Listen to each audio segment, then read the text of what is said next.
ಅದನ್ನ ಹಕ್ಕು ಕೊಟ್ಟವರು ಯಾರು? ಅಂಬೇಡ್ಕರ್ ಅವರು. ಈ ಅಂಬೇಡ್ಕರ್ ಅವರ ವಿಚಾರದಲ್ಲಿ ಸ್ವಲ್ಪ ನಾವು ಹಿಂದೆ ಹೋದಿವಂದ್ರೆ, ಒಬ್ಬ ಅವರ ಧರ್ಮಪತ್ನಿಯವರು ಎಷ್ಟು ಒಳ್ಳೆ ಕೆಲಸ ಮಾಡ್ತಾರೆ ಅನ್ನೋದನ್ನ ನಾವು ತಿಳ್ಕೊಳ್ತಕ್ಕಂಥದ್ದು.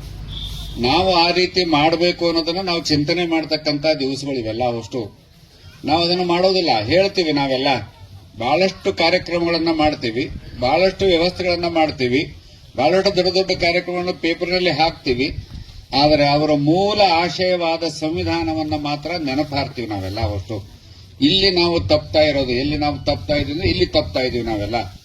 ಎಷ್ಟು ಇದನ್ನ ಬಹಳ ಆತ್ಮೀಯವಾಗಿ ನಾವು ಮಾಡ್ತೇವೆ, ಆ ಸಂವಿಧಾನವನ್ನು ಅಷ್ಟೇ ಚೆನ್ನಾಗಿ ಆಚರಣೆ ಮಾಡುವಂತ ವ್ಯವಸ್ಥೆಯನ್ನ ಮಾಡಿಕೊಳ್ಬೇಕು. ಅದರಲ್ಲಿ ತೊಂದರೆ ಆದಾಗ ಕೋರ್ಟು ಕಚೇರಿಗಳು ಎಲ್ಲವೂ ಆಗ್ತಕ್ಕಂಥ ವ್ಯವಸ್ಥೆ ಬರ್ತದೆ. ಅದೆಲ್ಲ ಆಗಬಾರದು ಅಂತಲೇ ಸಂವಿಧಾನವನ್ನ ಇಟ್ಟರೋರು.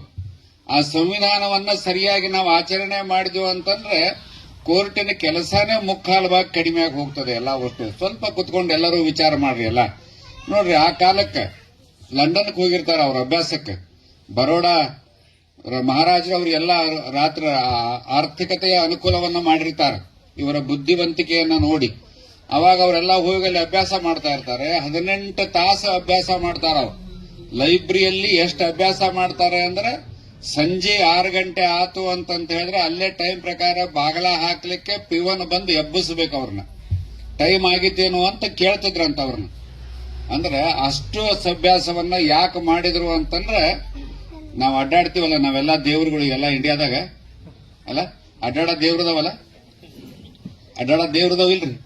ಜೋಲಿ ಹೊಡಿಯೋ ದೇವ್ರು, ಅಡ್ಡಾಡೋ ದೇವ್ರು, ಕೆಲಸ ಮಾಡೋ ದೇವ್ರು, ಎಲ್ಲಾ ದೇವ್ರದವಲ್ಲ. ಎಲ್ಲಾ ದೇವರಿಗೂ ಹಕ್ಕು ಕೊಟ್ಟರು ಅವ್ರು ಅದನ್ನ ಅಭ್ಯಾಸ ಮಾಡಿ.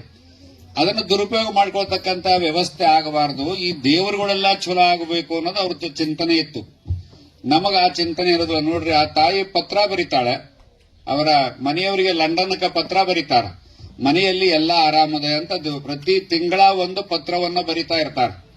ಆ ತಿಂಗಳ ಪತ್ರದಲ್ಲಿ ಮನೆಯಲ್ಲಿ ಏನು ನೋವಾಗ್ತದೆ ಆ ನೋವನ್ನ ಒಂದನ್ನೂ ಬರೆಯೋದಿಲ್ಲ ಅವರು. ನೋಡ್ರಿ ಎಂಥ ಒಂದು ಚಿಂತನೆ ಆ ತಾಯಿಗೆ.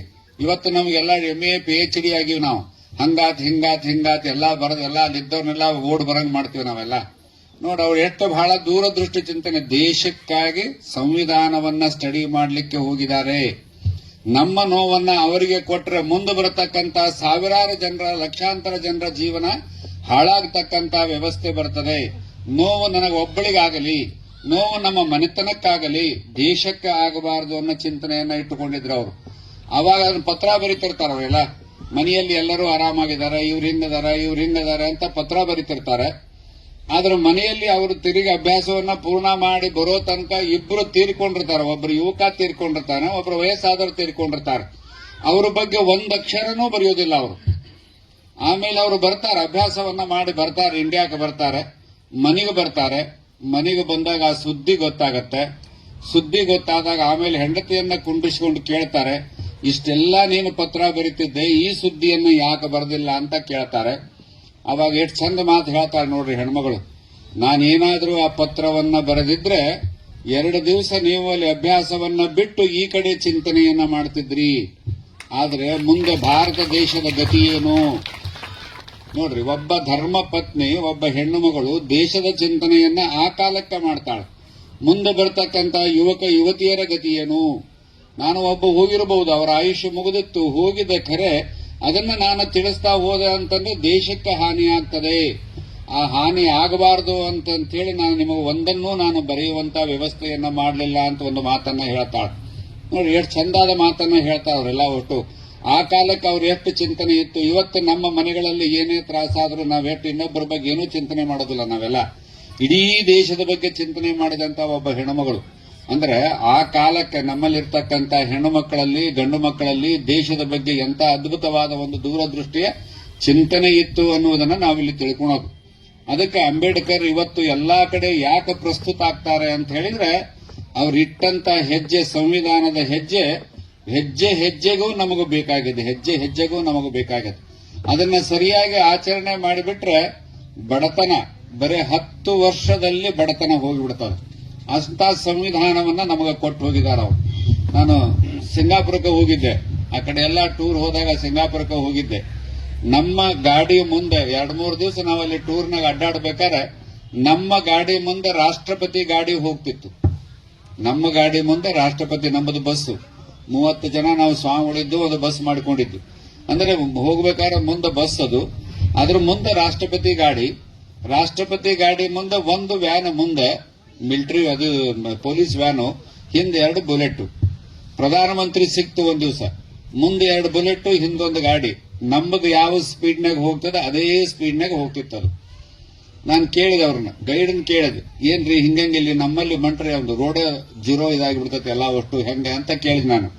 ಇಲ್ಲಿ ಕಾಯ್ದೆನೇ ಹಂಗಿಲ್ಲ ಸ್ವಾಮೀಜಿ, ಇಲ್ಲಿ ಏನೂ ಮಾತಾಡಂಗಿಲ್ಲ. ರಾಷ್ಟ್ರಪತಿ ತಪ್ಪು ಮಾಡಿದ್ರು ಅವನಿಗೆ ಏನು ಪನಿಷ್ಮೆಂಟ್ ಆಗಬೇಕು ಅದಕ್ಕೆಲ್ಲ ಒಟ್ಟು ಅಂತ ಹೇಳಿದ್ರು. ಎಲೆಕ್ಷನ್ ಇತ್ತು ಅವಾಗ, ನಾವು ಹೋದಾಗ ಎಲೆಕ್ಷನ್ ಇತ್ತು, ಅವತ್ತೇ ಲಾಸ್ಟ್ ಇದು ಎಲೆಕ್ಷನ್ ಇತ್ತು, ಪ್ರಚಾರ ಇತ್ತಲ್ಲ. ಎಲ್ಲೆಲ್ಲಿ ಸರ್ಕಲ್ಗಳು ಅದಾವು, ಎಷ್ಟು ಪಾರ್ಟಿ ಇದಾವೆ, 2-3 ಪಾರ್ಟಿ ಇದ್ದು, ಅವರು ಒಂದೊಂದೇ ಫೋಟೋ, ಉಳಿದವ್ರು ಯಾರು ಏನೂ ಫೋಟೋ ಇಲ್ಲ ಅಲ್ಲಿ.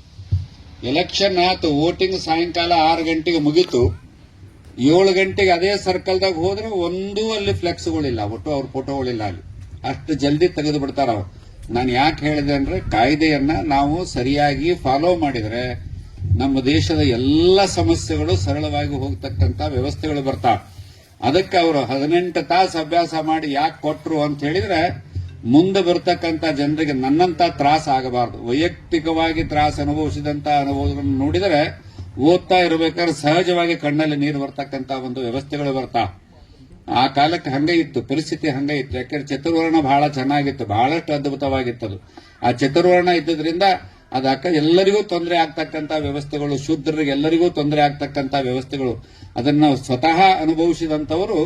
ಅವರು ಗಾಂಧಿ ಕಾಲಕ್ಕೆ ಅವರಿಗೆ ವಾದ ವಿವಾದಗಳಾಗ್ತವೆ. ಅವೆಲ್ಲ ಹೇಳೋದೇನು ಅವಶ್ಯಕತೆ ಇಲ್ಲ, ವಾದ ವಿವಾದಗಳಾಗ್ತಾವೆ. ಅದರಿಂದ ಮತ್ತೆ ಹೊರಗೆ ಬರ್ತಾರ. ಮತ್ತು ಹೊರಗೆ ಬಂದು ದಿಟ್ಟವಾಗಿ ಏಕಾಂಗಿಯಾಗಿ ಓಡಾಡ್ತಕ್ಕಂಥ ಕೆಲಸವನ್ನ ಮಾಡ್ತಾರೆ. ಅಂದ್ರೆ ಒಬ್ಬ ಮನುಷ್ಯನಿಗೆ ಸಮಾಜಕ್ಕೆ ಏನು ಕೊಡಬೇಕು, ದೇಶಕ್ಕೆ ಏನು ಕೊಡಬೇಕು ಅಂತ ಚಿಂತನೆ ಇದ್ದಾಗ ಮಾತ್ರ ಇಂಥವೆಲ್ಲ ಆಗ್ತಕ್ಕಂಥ ವ್ಯವಸ್ಥೆಗಳು ಬರ್ತಾವೆ. ಇವತ್ತು ಅವರನ್ನ ಸಂವಿಧಾನವನ್ನ ಕೊಡ್ಲಿಲ್ಲ ಅಂದ್ರೆ 75 ವರ್ಷ ಆಗಿದೆ. ನಾವೀಗ 75 ವರ್ಷದಲ್ಲಿ ಸಂವಿಧಾನವನ್ನ ಸರಿಯಾಗಿ ನಾವು ಅಭ್ಯಾಸ ಮಾಡಿ ಆಚರಣೆ ತಂದಿದ್ರೆ ಇಷ್ಟೊತ್ತಿಗೆ ಉಳಿದ ದೇಶಗಳೆಲ್ಲ ನಮಗೆ ಅಂಜಬೇಕಾಗಿತ್ತು. ಅಷ್ಟು ತಾಕತ್ತು ನಮ್ಮ ದೇಶದಲ್ಲಿದೆ. ಹಣ ಅದ, ಚಿಂತನೆ ಇದೆ, ಜ್ಞಾನಿಗಳಿದ್ದೀವಿ, ಅನುಭವಿಗಳಿದ್ದೀವಿ, ಎಲ್ಲ ಅದ. ಖರೆ ಸರಿಯಾಗಿ ಆಚರಣೆ ಬರಲಾರ್ದಕ್ಕೆ ಏನಾಗಿದಾವೆ ಅಂದ್ರೆ, ಎಷ್ಟೋ ಜನ ನಮ್ಮ ದೇಶವನ್ನು ಬಿಟ್ಟು ಬೇರೆ ಕಡೆ ಹೋಗಿ ಆ ದೇಶಕ್ಕೆ ಅನುಕೂಲ ಮಾಡಿಕೊಡ್ತಕ್ಕಂಥ ವ್ಯವಸ್ಥೆಗಳು ಹೆಚ್ಚಾಗಿದಾವೆ.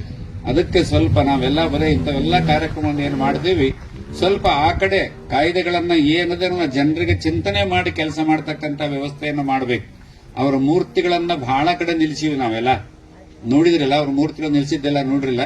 ಯಾಕೆ ಅಂದ್ರೆ ಮಕ್ಕಳಿಗೆ ಅದೆಲ್ಲ ಗೊತ್ತಾಗಬೇಕು ಅಂತ ನಾವು ನಿಲ್ಸಿದ್ವಿ. ಖರೆ ಆದ್ರೊಂದು ಮಾಲ ಹಾಕಿದ್ವಿ, ಬಿಟ್ಟು ಹಿಂಗಾತು ನಮ್ದಷ್ಟೇ ಎಲ್ಲ. ಆದ್ರೆ ಅದರಲ್ಲಿ ಅವ್ರು ಏನ್ ಮಾಡಿದಾರೆ ಅಂದ್ರೆ, ಒಂದು ಸಂವಿಧಾನವನ್ನ ಹಿಡ್ಕೊಂಡಿದ್ದಾರೆ, ಒಂದು ಕೈಯನ್ನ ಮುಂದೆ ಮಾಡಿದ್ದಾರೆ. ನೋಡಿದ್ರಲ್ಲ ಅದನ್ನೆಲ್ಲ? ಅದರ ಮೂಲ ಅರ್ಥ ಏನು ಅಂದ್ರೆ, ಸಂವಿಧಾನ ನಿಮಗೆಲ್ಲ ಅರ್ಥ ಆಗಬೇಕು ಅನ್ನೋದು ಕೈಯನ್ನ ಮುಂದೆ ಮಾಡಿ ಅದನ್ನ ಮಾಡಿದ್ದಾರೆ ಅವರೆಲ್ಲ ಒಟ್ಟು. ಆದ್ರೆ ನಾವು ಅದನ್ನು ಬಿಟ್ಟಿದ್ದೀವಿ ನಾವೆಲ್ಲ. ನಾನು ಇನ್ನೊಂದು ಅರ್ಥ ಮಾಡ್ತೇನೆ, ನೀವು ತಪ್ಪು ತಿಳ್ಕೋಬೇಡ್ರಿ. ಅವರು ಸಂವಿಧಾನವನ್ನ ಏನು ಹಿಡ್ಕೊಂಡಿದ್ದಾರೆ ಅವರು, ನನ್ನ ಸಂವಿಧಾನ ನಿಮಗೆ ಅರ್ಥ ಆಗಿಲ್ಲ, ನಿಮ್ಮ ಸಂವಿಧಾನ ಏನೈತೆ ಅದನ್ನ ಮಾಡಿಕೊಳ್ಳ್ರಿ ಅಂತ ನೀವು ತಿಳ್ಕೊಂಡ್ರಿ ಎಲ್ಲ ಒಟ್ಟು. ಈಗ ನಮ್ಮ ಪರಿಸ್ಥಿತಿ ಹಂಗಾಗಿತ್ತು ಈಗೆಲ್ಲ ಒಟ್ಟು. ನೋಡ್ರಿ ಎಷ್ಟು ಕೇಸುಗಳು ಬಿದ್ದಾವ.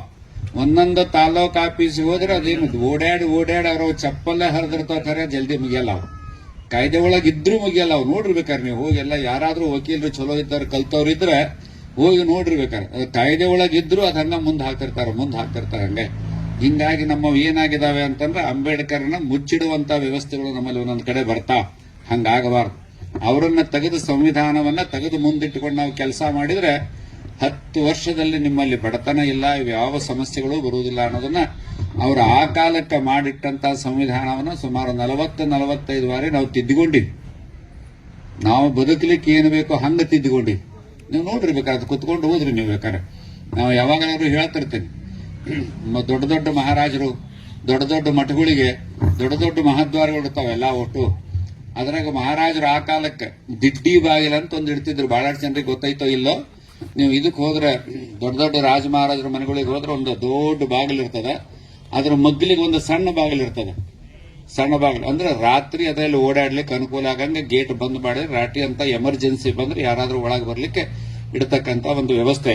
ಅದಾದ್ಮೇಲೆ ಅಂತ ಇದರ ಸಂದರ್ಭ ಅಂದ್ರೆ ಅರಮನೆಯಿಂದ ಹೊರಗೆ ಹೋಗ್ಲಿಕ್ಕೂ ಒಂದು ಹಿಂದೊಂದು ಇದಿರ್ತಿತ್ತು.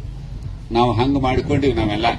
ಮುಂದೆ ಮೇಲು ನೋಟಕ್ಕೆ ಈ ಕಾಯ್ದೆ ಒಳಗೆ ಇವರು ತೊಂದರೆಯಲ್ಲಿ ಸಿಗಿ ಹಾಕುವಂತ ವ್ಯವಸ್ಥೆ ಇದೆ ಅಂತ ಇಲ್ಲಿರ್ತದೆ. ಕೊನೆಗೆ ಹಿಂದಿನ ಬಾಗಿಲಾಗ ಹೊರಗೆ ಹೋಗ್ಬಿಡ್ತಾರೆ ಎಲ್ಲ ಒಟ್ಟು. ಹಿಂಗಾಗಿ ನಮ್ಮ ಏನಾಗಿದ್ದಾವೆ ಅಂದ್ರೆ ಇವತ್ತು ಸಮಸ್ಯೆಗಳು ಹೆಚ್ಚಾಗ್ತಾ ಇದ್ದಾವೆ. ಅದಕ್ಕೆ ಇಂಥವೆಲ್ಲ ದಿನಗಳಲ್ಲಿ ನಾವು ಕುತ್ಕೊಂಡು ಅದನ್ನ ಸಮಾಧಾನವಾಗಿ ಕುಂತನ ಚಿಂತನೆಯನ್ನ ಮಾಡಿದ್ರೆ ನಮ್ಮ ಕೇಸುಗಳನ್ನ ನಾವೇ ಮುಗಿಸಿಕೊಳ್ಳುವಂತ ವ್ಯವಸ್ಥೆಯನ್ನ ಅಂಬೇಡ್ಕರ್ ನಮ್ಮ ಕೈಯಲ್ಲಿ ಕೊಟ್ಟು ಹೋಗಿದ್ದಾರೆ. ಆದ್ರೆ ನಾವು ಅದನ್ನ ಅರ್ಥ ಮಾಡ್ಕೊಳ್ಳುವಂತ ಅವಸ್ಥೆ ಒಳಗೆ ನಾವು ಬರ್ತಾ ಇಲ್ಲ. ಅದಕ್ಕೆಲ್ಲರೂ ತುಂಬಾ ಚೆನ್ನಾಗಿ ಮಾತನಾಡಿದ್ದಾರೆ. ಅದಕ್ಕೋಸ್ಕರವಾಗಿ ಅವರು ಹೆಣ್ಮಕ್ಳಿಗೆ ಮಹತ್ವವನ್ನು ಕೊಟ್ಟು ಅದರ ಮಹತ್ವವನ್ನು ಕೊಟ್ಟಿದ್ದಾರೆ. ಯಾಕೆಂದ್ರೆ ಸ್ವತಃ ಅವರಿಗೆ ಅನುಭವಗಳಾದಾಗ ಅವನ್ನೆಲ್ಲವನ್ನೂ ಬಿಲ್ಲನ್ನ ಮಾಡ್ತಕ್ಕಂಥ ವ್ಯವಸ್ಥೆ ಇದು ಕಾಲಕ್ಕೆ ಯಾವ ಕಾಲದಿಂದ ನೋಡ್ರಿ ನೀವು 1ನೇ ಶತಮಾನದಿಂದ ಹೆಣ್ಣು ಮಕ್ಕಳ ಇತಿಹಾಸವನ್ನು ಓದ್ಕೊಂತ ಬಂದ್ರೆ ಬಹಳ ಅದ್ಭುತವಾಗಿ ಕೆಲಸ ಮಾಡಿ ಹೋಗಿದ್ದಾರೆ ಹೆಣ್ಮಕ್ಳೆಲ್ಲ. ಆದ್ರೆ ಬರೆಯೋರಂತ ನಮ್ಮಂತವ್ರು ನಿಮ್ಮಂತವರೆಲ್ಲ ಬರೆಯೋರಂತ ಅವನು ಬಿಟ್ಟಾರ, ನಮ್ಮದಟ್ಟ ಬರ್ಕೊಂಡಿವಿ ನಾವೆಲ್ಲ. ಅವ್ರದನ್ನು ಬರದಿಲ್ಲ ಎಲ್ಲ ಒಟ್ಟು. ಅವರು ದೇಶಕ್ಕಾಗಿ ಕೆಲಸ ಮಾಡ್ಯಾರ, ಸಮಾಜಕ್ಕಾಗಿ ಕೆಲಸ ಮಾಡ್ಯಾರ, ಅಸ್ಪೃಶ್ಯತೆಗೆ ಹೋರಾಡ್ಯಾರ. ಅವೆಲ್ಲ ನೋಡಿದ್ರೆ ಬಹಳ ಆಶ್ಚರ್ಯ ಆಗುತ್ತೆ. ಓದ್ಕೊಂತ ಹೋದ್ರು ಬಹಳ ಆಶ್ಚರ್ಯ ಆಗ್ತದೆ. ಅದಕ್ಕೆ ಇವೆಲ್ಲವನ್ನ ಅನುಭವಿಸಿದಂತ ಅವರು ಮುಂದೆ ನಮ್ಮ ಪೀಳಿಗೆ ಈ ದೇಶ ಇನ್ನೊಂದು ದೇಶಕ್ಕೆ ಆದರ್ಶವಾಗಿ ಬದುಕ್ತಕ್ಕಂತ ವ್ಯವಸ್ಥೆ ಬೇಕು ಅನ್ನೋದಕ್ಕೆ ಇಂಥ ಒಂದು